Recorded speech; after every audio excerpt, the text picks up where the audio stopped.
Hey friends, J.R. Dukes with JRDukes.com here, coming at you with another video. And on this particular video, we're going to talk about your Nest Thermostat. What do you do in a bind if you have a Nest Thermostat that you cannot get to operate correctly?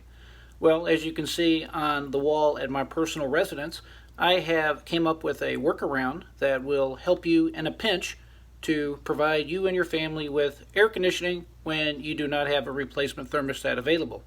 So let's get right into it. So my friends, essentially what I did is I took off the wires to the thermostat, not all of them, but specifically I took off the RC, which is your power wire. I took off the O/B, which is for your outside reversing valve.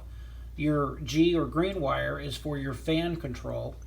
Y2 is generally second stage cooling, and Y1 is probably what most of you have, which is simply your main cooling.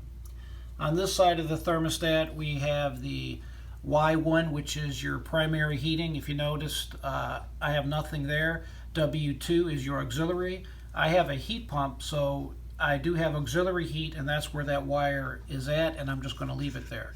And then, of course, I left in the common wire, which is your other side of your 24 volts. One side is R, the other side is C.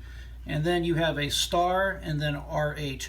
Generally, these are also having to do with other types of heating pertaining to your heat pump. In my situation, they're not used. And as far as this video is concerned, I'm mainly talking about the air conditioning, how to get air conditioning when you're in a pinch.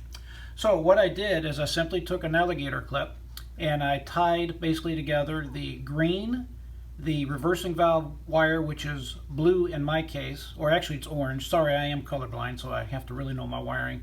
And then the yellow wire, which is the outside condenser.